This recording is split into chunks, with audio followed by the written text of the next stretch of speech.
Well, we're going to play another game of musical chairs here, this time in our studios with switch out guests. Again, I want to remind you, you're watching Money TV. For more information or to see the show again, go to MoneyTV.net. And I guess we're ready, joined now by Riggs Eckelberry. He's the CEO of OOIL, otherwise known as OriginOil. Riggs, good to see you again. Hey, Don. How's it going? And fast action getting in that chair. I got to congratulate you.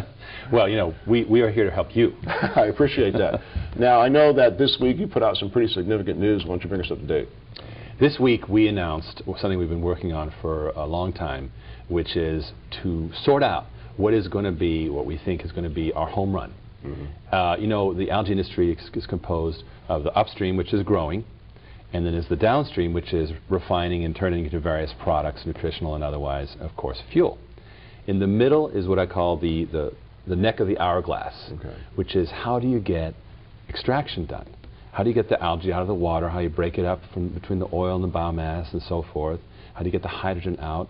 These are all things that are very hard to do and that have high leverage. You don't need to have huge ponds and so forth to do it. So for a company like ours, it's a pure technology company, we decided it was best to focus on what's working, and especially because the algae industry is becoming so huge. It is going to ultimately replace petroleum. That means we're not going to do everything.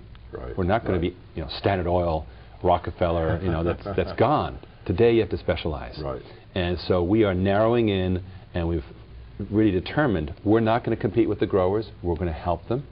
All our growth knowledge and processes and inventions is going to go to help them do better, but we're going to make our mark and our niche, so to speak, will be in extraction. You know, what was amazing when we first started covering your company a couple of years ago, you had a limited list of the uses for algae as a fuel, and you know, we were kind of comparing it to petroleum. And you said there are certain things that algae can do and will do well. There are certain things we will not be able to do. But over the last couple of years, that's really changed. There's a lot of things that algae can do to replace petroleum.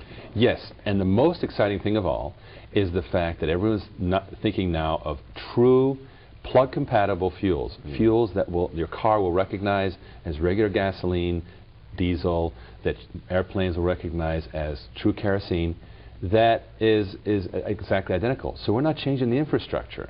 Remember back in the day it was about biodiesel and so forth, and that's still important because biodiesel is environment friendly, easy to refine.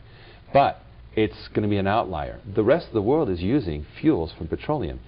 Algae can now exactly deliver that. So amazing, because you know, you talk about fossil fuels and those things have to sit in the ground for millions of years, but yet algae can be renewed, what, on an hourly, every other hour basis? How does that work? You've got a daily harvest at least, waiting 100 million years is not a profitable activity for a public company. That's true. Know, we've got quarters here. So really it's about, you know, industrializing the production of petroleum today. Fresh petroleum that is made as we go. And the great part, as we mentioned before, is you're sucking CO2 out today so that you're not, you know, dumping CO2 from millions of years ago. So exciting to hear these things come from you, Riggs. Again, OriginOil, OOIL is the stock symbol. Congratulations on your news this week. Looking forward to more updates as we go along. Thank you, Doc.